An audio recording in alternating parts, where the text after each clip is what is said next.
alo chấm điệp số phục mai bom ôn để ở này thằng này vẫn mà chụp làm sao thì thằng này đai không có bàn chạy đây chạy chụp phục mai bom ôn tục na chỉ ca thôi cam co rong chạm nơiประเทศ Việt Nam ហើយនេះដែរគឺមកប្រមូលចិន7យកไปពុកម៉ែបងប្អូនគឺ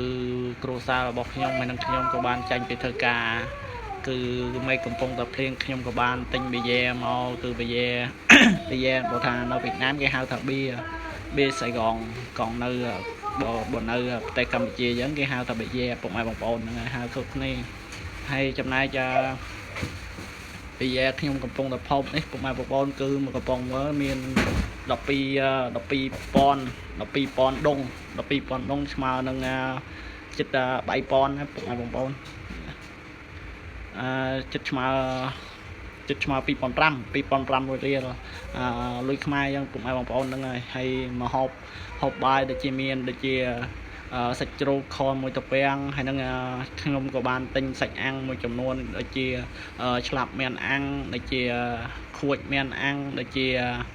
កោសមានអាំងឲ្យគេអាំងហើយពុកម៉ែបងប្អូនយើងទិញមកថ្ងៃទៅហូបព្រោះអីយើងចាញ់មកពីធ្វើការយើងនៅអាំងយើងនៅកាត់ជុំអញ្ចឹងខ្លាចវាយូរពុកម៉ែបងប្អូនហ្នឹងហើយចំណាយទិញគេស្រាប់ទៅមកយានេះគឺមួយចាននេះចំនួនប្រហែលចំនួន15,000ពុកម៉ែបងប្អូនហ្នឹងប្រហែលជា15,000ហូបជាមួយគ្រួសារ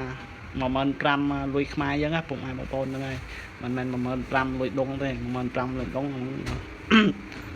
បើទិញអត់បានទេពុកម៉ែបងប្អូនហ្នឹងហើយខ្ញុំក៏កំពុងស្រែកផងពុកម៉ែបងប្អូនដាក់បៀមកកំពុងនេះគឺងើយអស់ហ្មងពុកម៉ែបងប្អូនឲ្យវាដេកថាប្រៀបឧបមាដេកយ៉ាងដេកបានទៅលើកឡើងអញ្ចឹងវាមានកម្លាំងធ្វើការពុកម៉ែបងប្អូនហ្នឹងហើយអញ្ចឹងវីដេអូរបស់ខ្ញុំមានតែប៉ុណ្្នឹងទេសូមពុកម៉ែបងប្អូនជួយ like ជួយ share ជួយ subscribe ខ្ញុំអ្នកមួយផងកុំភ្លេចជាវសូមជូនពរពុកម៉ែបងប្អូននៃទស្សនាវីដេអូរបស់ខ្ញុំសូមកុំភ្លេចជូនពុកម៉ែបងប្អូនទទួលទានមានបានសុខភាពល្អសំណាងល្អគ្រប់គ្រងសុខភាពទាំងអស់បាទអរគុណសូមជម្រាបលាបាយទាំងអស់គ្នា